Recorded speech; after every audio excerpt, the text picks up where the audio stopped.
Here we go again.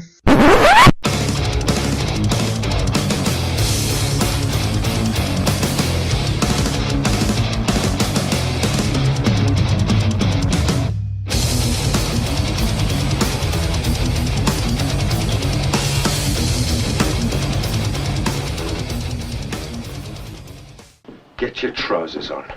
You're nicked. Welcome back to the Cine-Podcast. This is episode 3. As usual, my name is Pete, and I'll be with you for the next hour or so as we discuss, or as I discuss with myself because I'm lonely. I'll discuss movies. All the latest movies that are coming out of Hollywood. But I'm not going to be doing that. No, I'm not going to be talking about the latest movies that come out of Hollywood. Because there's fuck all coming out of Hollywood.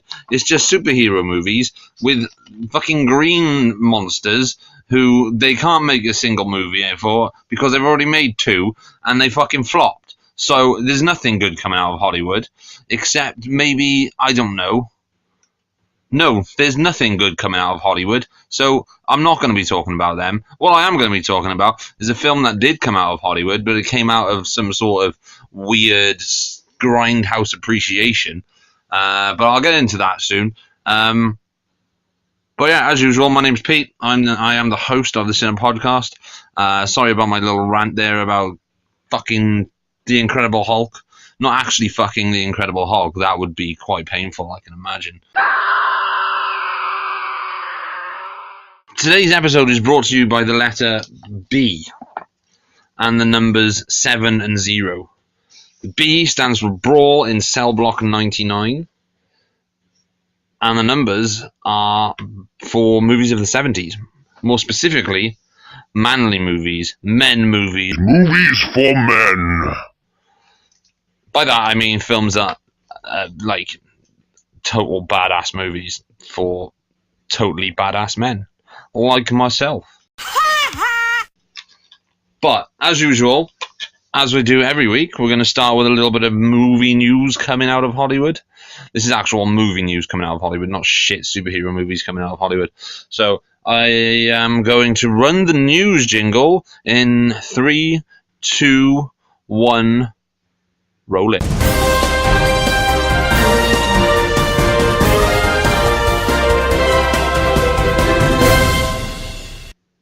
Okay, so first news item for today is Quentin Tarantino's brand new movie, which everyone speculated on it being a film about Charles Manson, which from what I gather is not actually specifically about Charles Manson.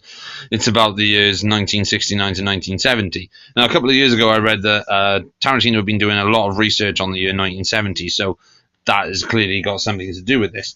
But Tarantino has, for the last 25 years, possibly even 25, I think, possibly, 25 years, made movies with Harvey Weinstein, first at Miramax, then at the Weinsteins. But since all this touchy-feely shit has come out in Hollywood, and Harvey Weinstein has been fired from his company, and nobody wants anything to do with him, Tarantino has decided to take his script elsewhere and set up a sort of bidding war last week between, I think it was Warner Brothers, Sony, and another one, I'm not entirely sure.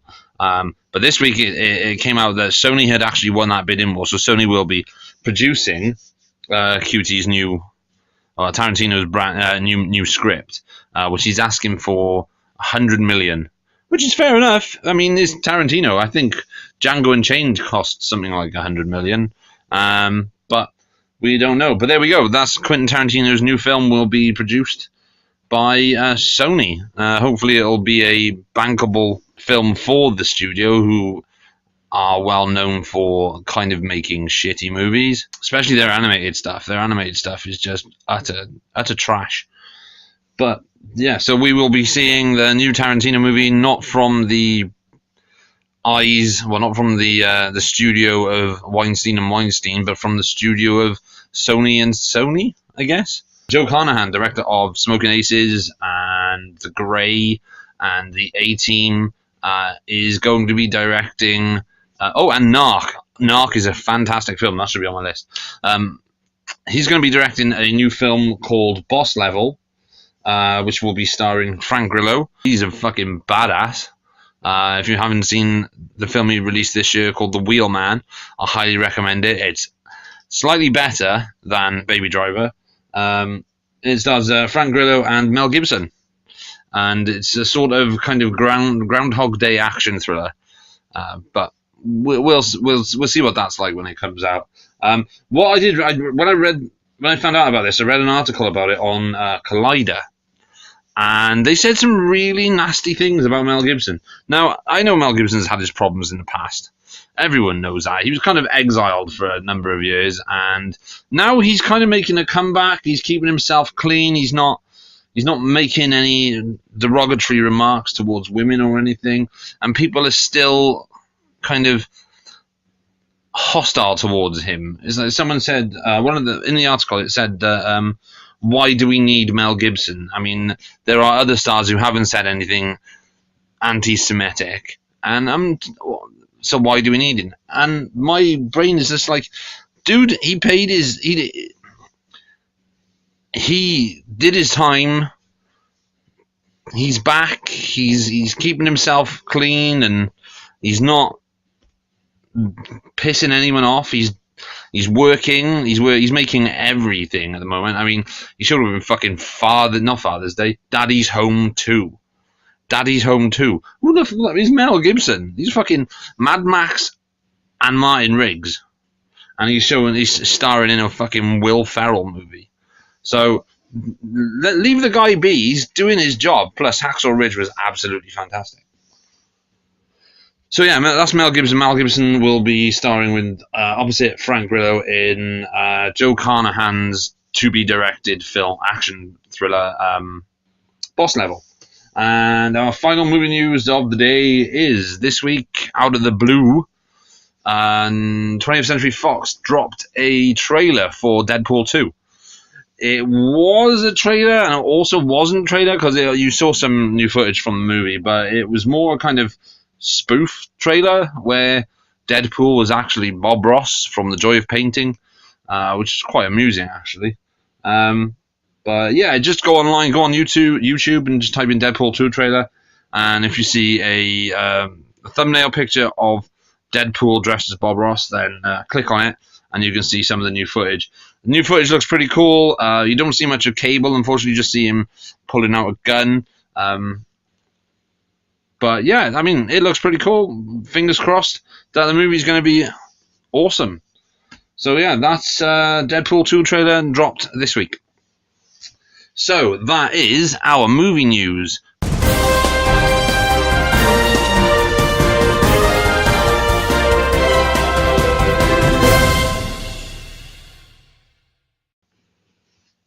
So there we go. That was the movie news coming out of Hollywood this week. This week we'll be looking at Brawl in Cell Block 99, a new film from director S. Craig Zahler, director of the fantastically underrated and brutally violent Western Bone Tomahawk that starred Kurt Russell and... who else was in it? God, it was Kurt Russell, Patrick Wilson, and... that other fella, Richard Jenkins, and I'm saying that other fella, and I can't remember his name. Matthew Fox, that's him, Matthew Fox. Off of Jack Shepherd, off of Lost. He is in it. Bone Tomahawk is a great film. It's a bit long, and the cinematography is not great. It's a digitally shot Western. But story-wise, acting, and some of the gore effects are unbelievable. It's a great film. But he's just come out with his second film, which is called Brawl in Cell Block 99, which is a sort of throwback to the exploitation movies of the 70s, like is it Jamafanaka's Penitentiary, which was a blaxploitation exploitation prison boxing movie. And yeah, this is a pretty cool film. It's a long film. It's a long film. It's 2 hours and 11 minutes, which is not that long. I mean, it's shorter than most superhero movies, and Yeah, but I mean, people are saying the pacing's off, but the pacing's I didn't find the pacing to be off at all. But we'll get into that in a sec. Brawl in Cell Block 99, like I said, is the throwback to the sort of 70s grindhouse exploitation prison movies of the 70s, the 70s.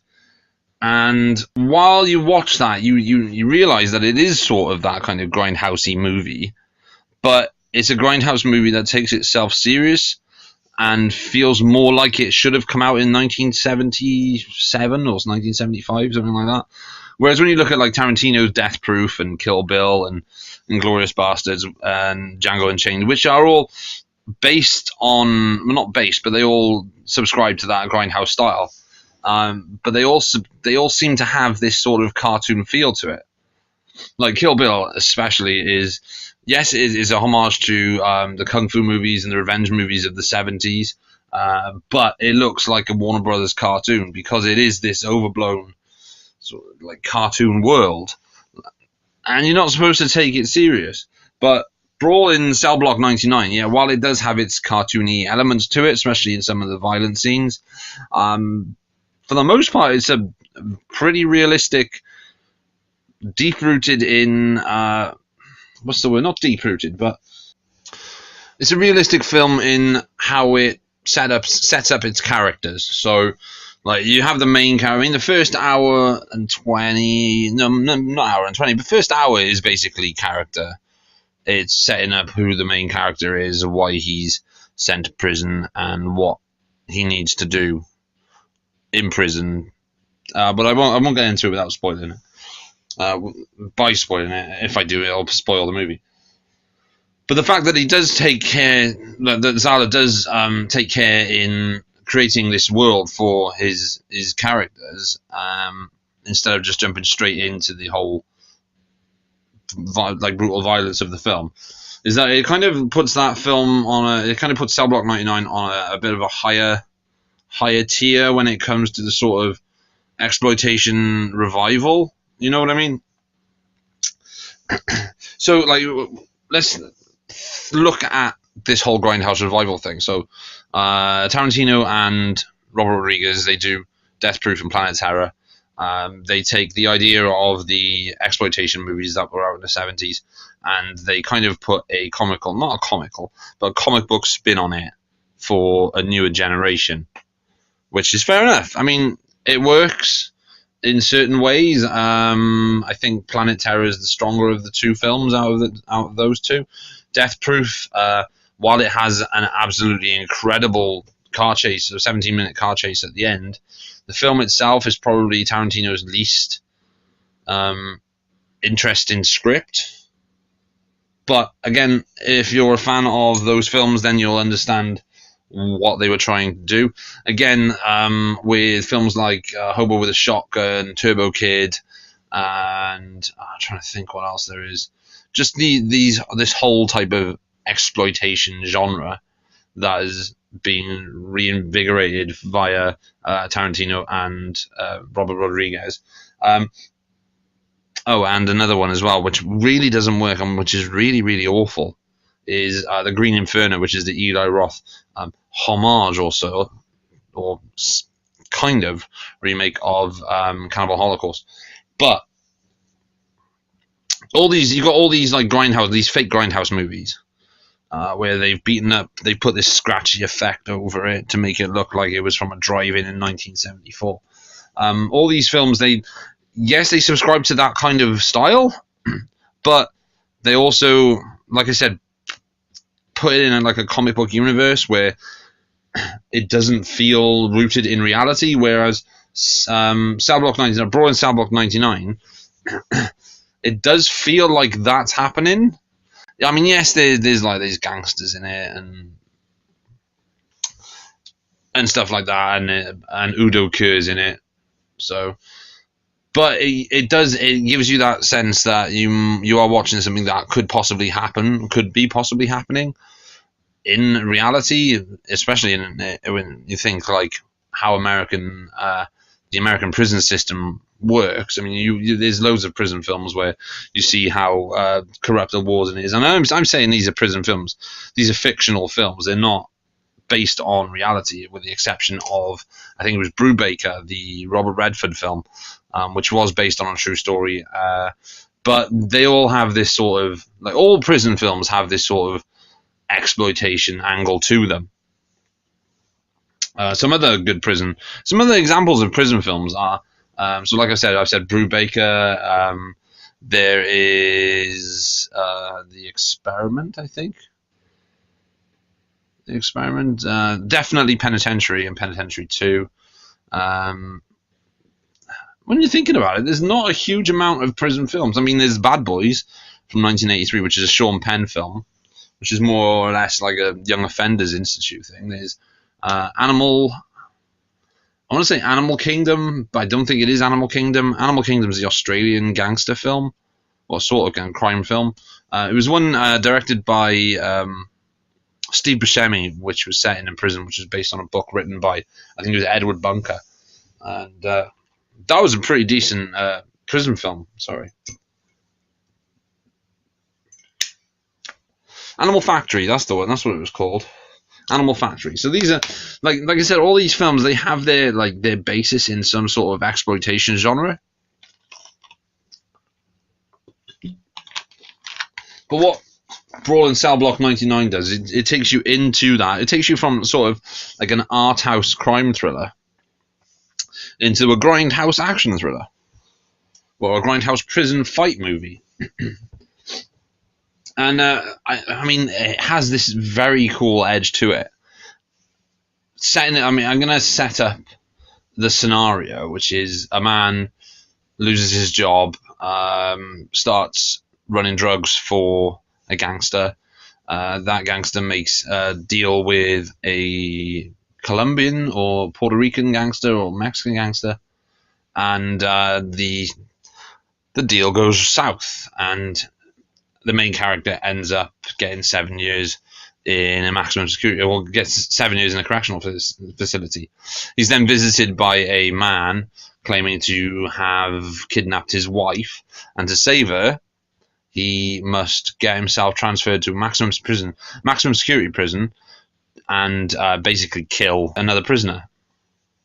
But it's all a sort of ruse and everything, and that's like the first half of the film, and the second half of the film is just scraping faces across the floor and stamping on people's heads.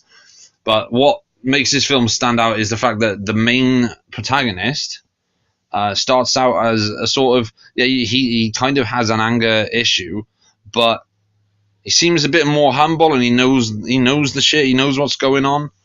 Like, he didn't want his wife to visit him in prison. He didn't want her to come to the trial.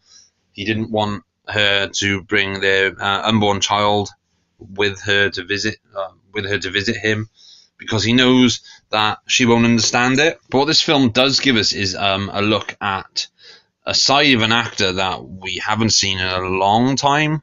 That actor would be Vince Vaughn. Now, for years, Vince Vaughn has kind of stuck to comedies like Swingers and The Internship, Mr. and Mrs. Smith, stuff like that, stuff where everyone knows him as. But what people seem to forget is that Vince Vaughn started out as a more dramatic actor, so he was in films like Return to Paradise. He was in, I was going to say The Lost World, but he still had a comedic edge to his character in that. But Return to Paradise, the Gus Van Sant remake of Psycho, which, even though it was a terrible film, it was a straight role for Vaughn. And I mean, it's kind of, you don't think you would see him in a film like this. I mean, the guy lost a shit ton of weight and put on a shit ton of muscle. Not like fucking jacked or anything, but he looked intimidating. I mean, he's 6'5" anyway. But he shaved his head, got a cross tattooed on the back of his head. It was obviously not actually tattooed on the back of his head. But he has this kind of imposing, intimidating presence. He's a big guy. And he gives a really, really good performance. Like, when the film started, I thought there was something slightly wrong with him. Maybe his character was mentally, not mentally disabled, but wasn't quite there. But it just turned out the guy was on the level. He knew shit. He knew what he had to do, when he had to do it, and why he had to do it. It's hard to explain without giving away spoilers for the film, but yeah. So I'm not gonna spoil it at all. Well, I'll try not to spoil it. But Vince Vaughn probably gives the best performance of his career, both physically and performance-wise. But no, I'd highly recommend watching Brawl in Cell Block 99. Basically, not only because it's a fantastic film, but just to see Vince Vaughn's performance. And so this is really hard to do without bouncing back and forth from someone. I mean, I haven't got a script, which is probably why I'm just stumbling over my words. So just trying to review the movie, like I can write reviews no problem, but when I'm actually speaking it, I find that I'm stumbling and just like blah blah blah blah blah. That's how I'm doing. That's the way I'm going. But like I said, yeah, it's very hard to do this without bouncing back and forth from someone, which hopefully I will be able to sort out soon. Again, I'm still working on working out a way to invite other people onto the show. It's a little bit difficult at the moment, but I will get to a point where I will have guests. But right, that's Cell Block 99. So far for me, Brawl in Cell Block 1999. Brawl in Cell Block 99 is definitely on my top 5 of the year, which that show will be coming up next. That will be the next show where I'll do my rundown of my top 10 films of the year, which will also be up on my website, which you can check out at cine-apocalypse.blogspot.com. The link is on Podomatic, where you will find this podcast. It's also going to be up on a additional site to the main review site, which is the Cine-Podcast or Cine-Podcast.blogspot.com, which will be linked. But you can listen to each episode that way if you wanted to do that. But yeah, that's Brawl in Cell Block 99. It's a really good throwback to that 70s type of film. And when I said this show is going to be looking at that movie and also man movies, the reason I decided to do that is because we don't seem to get many movies that are focused more on a grittier aspect of cinema anymore. Well, not focused on the grittier aspect of cinema, but doesn't subscribe to what previously came. I mean, everything's shot digitally now. You've lost that like gritty, grimy sort of like filmic look, because everything just looks shiny, and you can put a film grain filter on it, but it's still not film. I mean, the biggest issue I had with Brawl in Cell Block 99 was the fact that it was shot digitally. It was a film that could definitely be benefited from being shot on film. It would have given it a more kind of grindhouse feel, exploitation feel to it. Like I said, the biggest issue is that it was shot on digital and it doesn't look great. The cinematography is a little bit poor. It's better than what you'd expect in a student movie, but then I've seen some student movies that are shot on DSLR cameras that look 10 times more professional than some big Hollywood, well, not big Hollywood movies, but from some independent films. I didn't like the cinematography on this at all. I thought the color grading was off. I didn't like the fact that it wasn't shot in widescreen. It was shot in 1.85 with aspect ratio, not in 2.35, which is, I think every film needs to be shot in widescreen, not in that sort of almost widescreen. But right, referring to the color grading, for the first scene in the movie is quite bright, is well focused, and then he gets to prison and there's a lot of blues and a lot of blacks and stuff, but sometimes it seems that the contrast has been turned up a bit too much.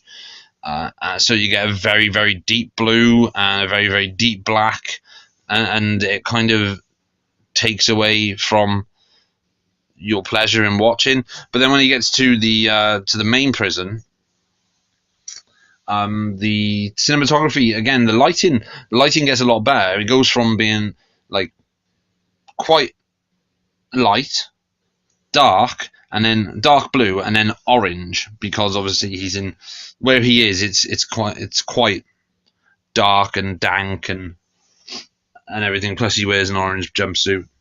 But yeah, the cinematography, which was again the same issue I had with Bone Tomahawk, was the cinematography was shot. It was all shot digitally. I think the Tomahawk was shot on the Red Weapon, and Cell Block 99 was shot on the Red Raw.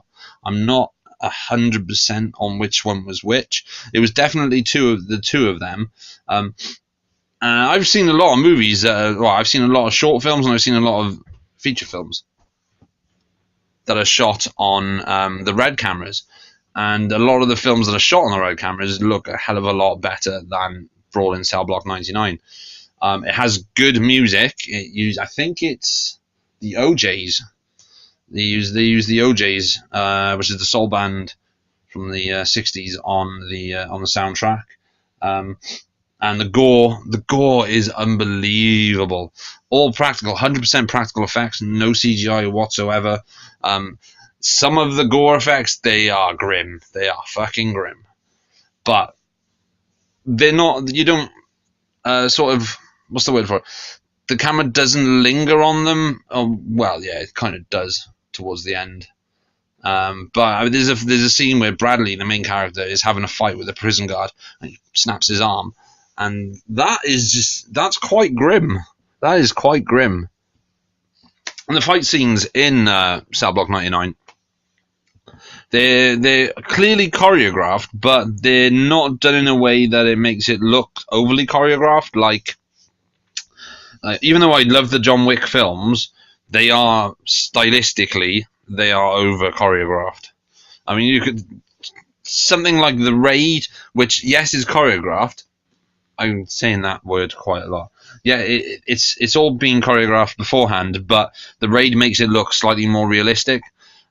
Whereas like John Wick is a bit more like, you can tell it looks like the Matrix fights, but slightly less Wenwo Ping. But in Brawl in Cell Block 99, while they do the fights do look choreographed, are choreographed, they have that sort of like brawl aesthetic to it. I can understand the reason why it's called Brawl, because they are brawls. They're knock down, drag out punch ups. They're not straight like flippy shit, kick you in the face stuff. The fights are basically just Vince Vaughn pummeling people with his fists. Yeah, they work. They definitely work for the film. They work for the narrative of the film is this guy has to go to prison, and when you're in prison, you will get into fights. And in Brawl in Cell Block 99, Vince Vaughn's character Bradley just so happens to be an ex-boxer, but he kind of doesn't want to fight until he's forced to fight, and when he does fight, people die. If you know what, if you get what I mean.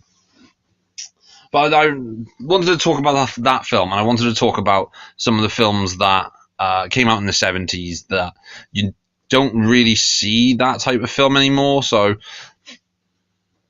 by that I mean you get crime thrillers. You get, like, the 70s was a great time for crime, like for cop movies, for gangster movies, and for just straight up crime films.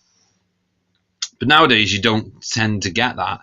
When was the last time we had a proper crime thriller, like a gritty crime thriller? There wasn't any. They tried to do it with The Snowman, the Michael Fassbender film, that completely fucking flopped, trying to make a gritty cop thriller or crime thriller, but it didn't work. Possibly A Walk Amongst the Tombstones, the Liam Neeson film. Maybe that was trying to take it back to that 70s grit. But again, that film was slightly boring. I'm not going to focus on the 80s. I'm going to focus on the 70s. But I can understand, like, a lot of people will say, oh, but what are you talking about? They don't make man movies anymore. What about The Expendables? Well, The Expendables it's an action film, but it's an action film that has a comic book feel to it. Like, take a film from the 70s like, let's think, like The French Connection. The French Connection is probably one of the best cop films ever made, if not the best cop film ever made. But what makes that so good is the fact that it feels realistic. It doesn't have this comic book aesthetic to it. It's gritty. It's fast paced. It's like a proper man film. It's got manly men doing manly things. I know that's going to come across as sounding quite non-masculine. It's a manly film doing manly things. But when you take a look at the films that came in the 80s, so with the exception of First Blood, because I think First Blood is still kind of it's still kind of taking that 70s gritty aesthetic with it. Obviously, because it was like so close to the 70s as opposed to the 90s that it still retained that sort of style. First Blood, by the way, is probably the best Rambo film. But then you look at Rambo 2, Rambo 3, and then the Rambo film that Stallone made in 2004, 2005, I think it was. Maybe 2007 or 2008. I cannot remember. They just became these stupid, over-the-top popcorn action flicks, which is the complete opposite of what the original First Blood was. I mean, in Rambo doesn't kill a single person in First Blood. Someone dies, one police officer dies, but that's because he falls out of a helicopter. He doesn't actually get killed by Rambo. But I think First Blood is a fantastic film, not because of obviously the action, but because it does kind of feel more realistic than, say, Rambo 2 or Rambo 3. So without talking about Rambo, let's talk about French Connection. French Connection, it has that gritty style to it. Same as the 7-Up, same as White Lightning, same as Dirty Harry, same as the Gauntlet, Prime Cut, Vanishing Point, the outfit with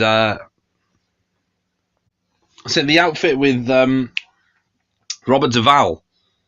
It's based on a book by Donald E. Westlake, Richard Stark. Which is one of the Parker novels.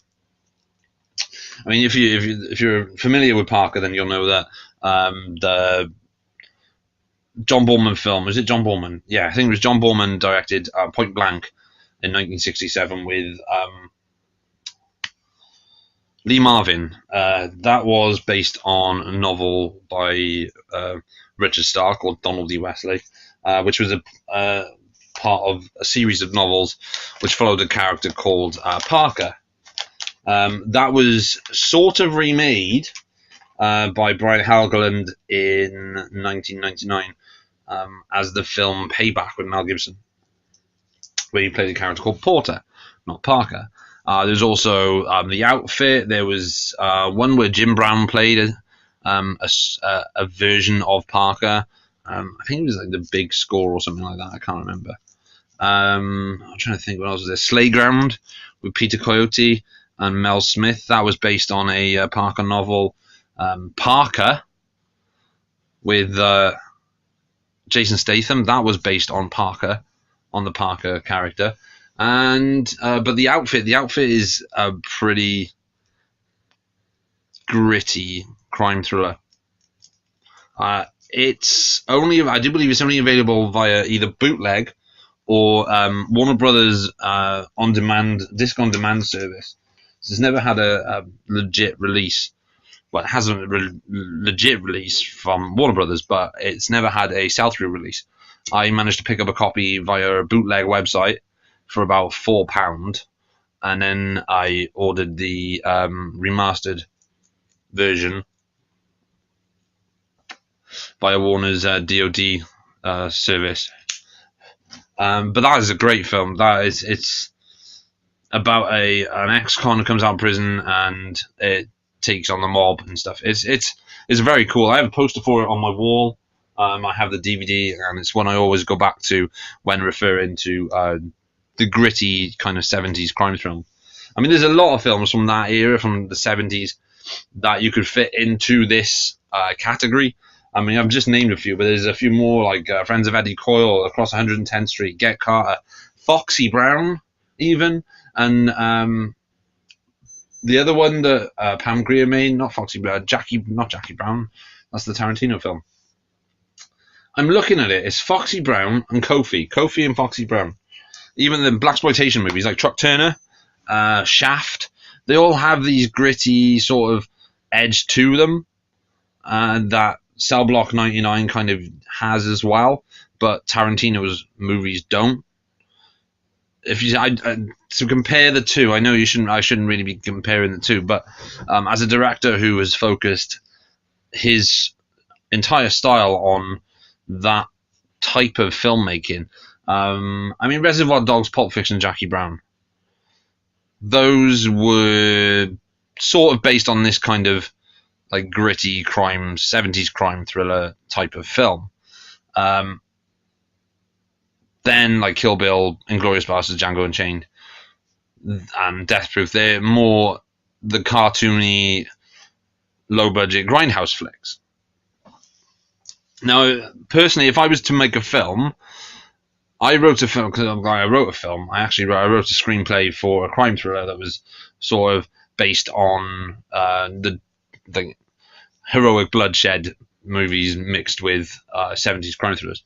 But if I was to make a film, you'd be using these films, these 70s crime thrillers, as a kind of reference point for how I would want to make that film.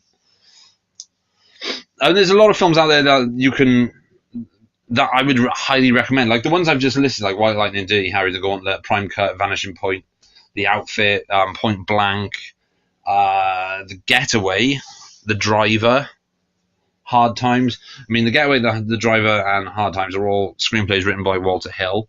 The Getaway was directed by Sam Peckinpah, which is a very cool film. It was remade with Kim Basinger and Alec Baldwin in 1994, I think it was. I think it was Roger Spottiswoode directed it. But I mean, Walter Hill has this really. It's kind of like Walter Hill and David Mamet have this same kind of style that I've noticed. Like I would say, like Ronin. For anyone who doesn't know, Ronin was written by a man called J.D. Zeik and a man called Richard Weisz. Richard Weisz was a pseudonym that David Mamet used when he basically rewrote the entire script, but he didn't take he wasn't allowed to take a full credit for it, so he just took his name off and used a pseudonym. I could imagine Ronin being made in 1977, written by Walter Hill. I mean, in 1979, Walter Hill made The Driver anyway. But again, like Vanishing Point, The Driver, Friends of Eddie Coyle, Across 110th Street, Get Carter, the original Get Carter with Michael Caine. These are all the type of films that, like, as a person who would write a movie, these are the type of films that I would want to use and reference or use as inspiration, because these are the type of films I'm into. Another good one is Sidney Pollack's Yakuza with Robert Mitchum. That was written by Paul Schrader, who wrote Taxi Driver. That's another great gritty sort of crime thriller. And it's like Brawl in Cell Block 99. I can gladly add to that list of films that I would use as inspiration for writing a crime film, because it fits in so well with that sort of subgenre of movies. That's not to take away like what we have these days. When I talk about there not being any man movies anymore, there aren't any man movies anymore. There's popcorn action films. That's all they are, or popcorn crime thrillers. The closest film I've seen to being a manly film, which is while it's being a manly film, I know it sounds sexist that I'm saying manly film. It's a film for men, whereas film should be for everyone. I totally agree with that. But the film that comes closest to being a manly film is a film where it's essentially a feminist movie, which is Mad Max Fury Road. And that I talk about that as being a manly film because of the cars and the action and the stunts and stuff. And I shouldn't pigeonhole like action films for specifically men, but as cinema and as film has gone on in the past, action movies have been generally aimed towards the male sex, not the female sex. And I know a lot of women, they do enjoy action films. That's fucking amazing. But women need a very strong character, I think, that they can call their own.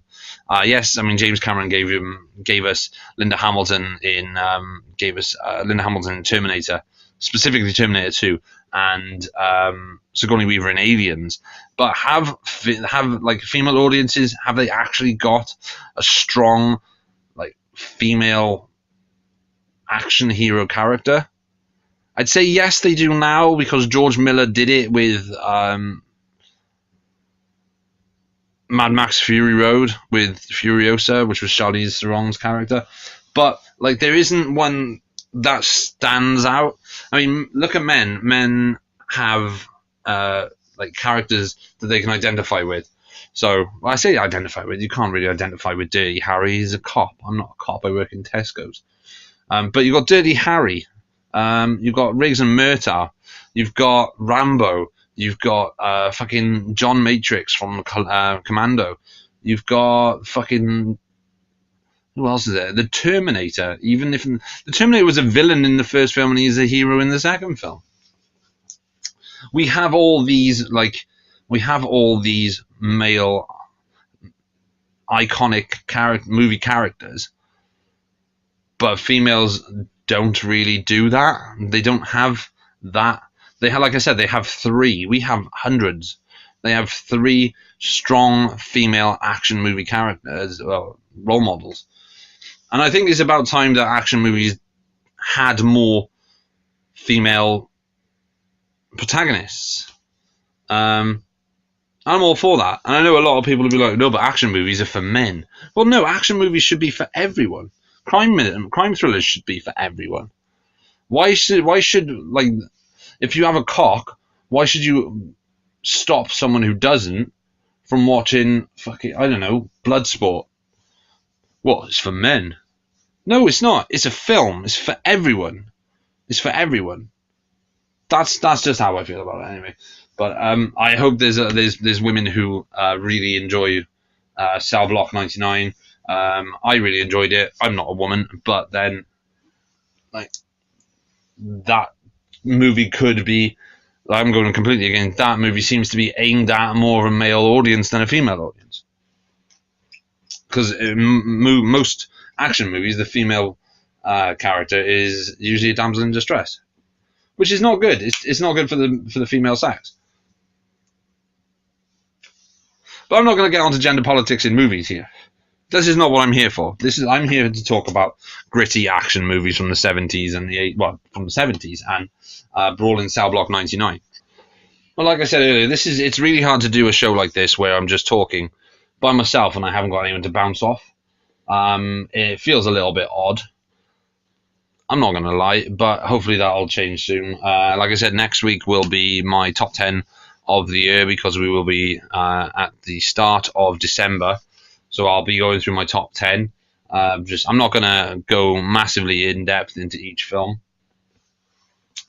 but I will talk a little bit about each one and why I chose them as my my certain number spots on that list. But back to today's show, which is more focused on like the 70s grit of cinema. I know a lot of people my age. I'm 34. We would have grown up with films like The Goonies and Last Starfighter and The Boy Who Could Fly and stuff like that. But it wasn't until I got to maybe my mid-teens, 15, 16 possibly, that I started looking further back at movies. I mean, I grew up being shown classic films from the 1930s and the 1940s, so I grew up on on like Singing in the Rain and Top Hat and all those musical things. So mainly because my father was my dad's a big fan of like early classic Hollywood, whereas my mum's more of a fan of like the 70s science fiction era. So my education in film basically came from watching musicals and sci-fi to me discovering other things. And I'm not gonna lie, a lot of my film knowledge and my film education comes from watching Tarantino movies because of references and homages and stuff like that. Whereas something's referenced in a Tarantino movie, I'm gonna look that up and I'm gonna like read about it, and then if I can find it, I'll watch it. So I remember the first time watching Mad Max. I watched Mad Max when I was about 10 or 11. I watched it on a black and white television. I think it was something Australia Day, I think it was, on ITV, and they were showing that late at night, and I couldn't sleep, so I watched it on a black and white television. And I know it was a black and white TV. It was my parents' TV my mum's TV from when she was in the 60s and the early 70s, not the 60s, when she was in the 70s. I watched it on a very small black and white 14-inch TV. I don't even think it was 14 inches, probably like 12 inches, with a fucking massive aerial on the back. And so a lot of the films that I watched when I was younger, I managed to watch via this tiny little turn the knob on the front to tune the channel TV. So yeah, Mad Max I watched that when I was like 11. What else was there? Tremors again. I know Tremors isn't a gritty film, but these are the type of films that my education came from watching them on these little TVs. But it wasn't until, like I said, my mid-teens where I started buying VHS tapes when I could find certain films, like The Great Escape. I remember buying The Great Escape on VHS. Reservoir Dogs I bought on VHS. Well, I didn't buy it because I wasn't old enough. But then I started finding out more about these films. So I think I watched Taken of Pelham 1, 2, 3. It was late night BBC 2 possibly. When I was about 15 or 16, I think they were showing it. Or it might have been TCM actually. And I watched it and I was like, wow, this film's incredible. This film's amazing. Why have I not seen this before? And from that I watched things like I said, like The Gauntlet. Like I started watching the Dirty Harry films. Like Clint Eastwood. Clint Eastwood is one of possibly my favorite actor of all time. So discovering his films was kind of what got me into movies. Well, it got me into how I am with movies now. So, like, if I discovered, like, Dirty Harry, I then discovered The Gauntlet. From The Gauntlet, I discovered, like, Joe Kidd. From Joe Kidd, I discovered the Westerns, so Good, the Bad, and the Ugly, and the Fistful of Dollars, A Few Dollars More. And from there, like, High Plains Drifter, and Hang 'em High, Unforgiven, that other one he made, which was essentially a remake of High Plains Drifter. I can't remember what the fuck it's called now. Oh my god. Oh my god. It's the one, it was made in 1985, I remember. It's him in a town at the end. Oh god, I've completely drawn a blank. But yeah, like, for me, Clint Eastwood kind of opened up my entire view of, well, not my entire view, but opened up more cinema history for me. And from watching that, like, you see other films that are similar to it. So I started watching more Charles Bronson films. So, like, Charles Bronson was like Mr. Majestic and Death Wish and the original Mechanic. That, again, looking at Michael Winner's filmography. So I watched things like Scorpio with Alain Delon and Burt Lancaster. That was another good film. I think Michael Winner was a massively underrated director. He made some shit, like Dirty Weekend. That was fucking terrible. And I think it was Parting Shots. That was another fucking awful movie. But in the 70s, he made some decent films. He made some really decent films. So all these crime thrillers from the 70s became more available as DVDs started coming out. And so I was able to check these films out, and they kind of opened up my entire love of cinema. But from watching 70s crime thrillers, I started to go back even further, and I started discovering the films from the 40s, like the film noirs. So films like Double Indemnity, or crime thrillers like, well, Double Indemnity, The Glass Key, This Gun for Hire. Another film I have, which I have a poster on my wall for, is a film called This Gun for Hire, which I think was 1939 or maybe 1942, something like that. And it starred Veronica Lake and Robert Preston and Alan Ladd, and it's a very cool film about an assassin. But I'm not going to go into that. But yeah, that's another film that I fell in love with, and I think it's a fantastic film, massively underrated. Another one, Key Largo, The Maltese Falcon, The Big Sleep. All these films were introduced to me via watching 70s movies, because I wanted to find more movies that were kind of like that. One of the best opening scenes to any film noir film I have ever seen is the opening of The Killers, the original version, the 1939 or 1940 version. I think it's 1940. The Killers, which starred Burt Lancaster. It's Burt Lancaster's film debut, like leading film debut. And there's a scene where these two gangsters walk into a diner at the beginning, and the dialogue in that film, in that opening scene, is just incredible. The way it was written and the way it was performed is just, it blew my mind. And this, I'm not talking like, I wasn't 15 or 16 when I saw this. This was like 5 years ago. It was like 29. And I started to appreciate cinema, like crime cinema and film noir more, and writing, especially dialogue writing. Just like, I'm pretty good at writing dialogue when it comes to my films.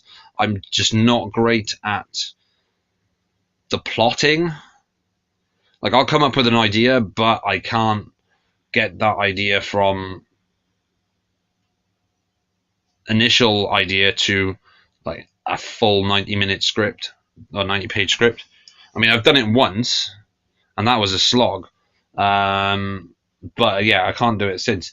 But yeah, from watching the 70s movies, going back to the film noir, and then discovering more like crime cinema from around the world, like France, there's Le Samurai, which is an incredible film, and Le Cercle Rouge, and what else is there?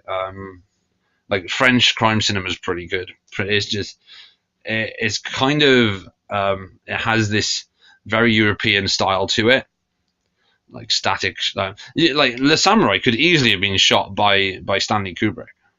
I know it wasn't, but it could have. It could have been shot by Stanley Kubrick now, or maybe in the early 80s, but it wasn't. It's I think it's a Jean-Paul or Jean-Luc Godard movie.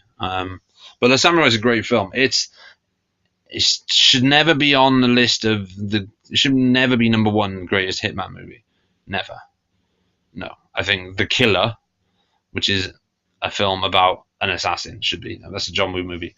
But then that's just my personal opinion. But I just started watching crime thrillers from all around the world, and it made me fall in love more with crime cinema than I had before.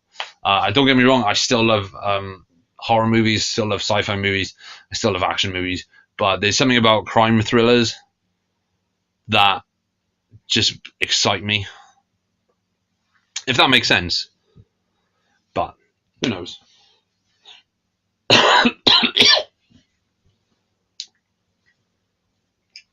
So that is it. I have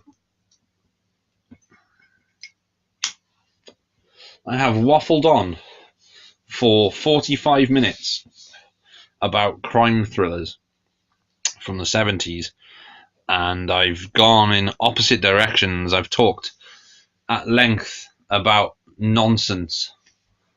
Like I said, I've been saying it throughout this is very hard. It's very difficult to do a podcast where I'm the only one talking. I have no conversation. I can't back and forth it. And even though I quite enjoy doing this, talking non-stop for an hour is a little bit difficult because you kind of find yourself rambling. So yeah, like I said, I'm gonna try and get more people. I'll try and get some guests on and have a bit more of a discussion that isn't just one-sided. So getting someone else's opinion would be gratefully appreciated on this. But I'll let you know. It might not be till the new year, but we'll see. There will be a break over Christmas. I won't do one over Christmas. I think the week before Christmas may be the last one until January. But we'll see. We'll see. We'll see how I feel. If I get some funky stuff for Christmas, then we don't know. There'll be a Christmas special before Christmas. That will be the last. Like I said, that will be the last episode before the new year. That will be looking at Christmas movies. The next one will be my top 10 of the year. And the one in between that, I don't know. I might just talk bollocks for an hour. Who knows? But yeah, there we go. That was my kind of review of Brawl in Cell Block 99, which I think is a great film, and I think you should all definitely check it out. Vince Vaughn is absolutely fantastic. Udo Kier's in it, and he just never ages. He still looks the same as he did 10 years ago. Good soundtrack, good fight scenes, not so great cinematography. But yeah, watch it. It's a great throwback to those 70s crime thrillers. And thank you all for listening to me waffle on again for an hour this week.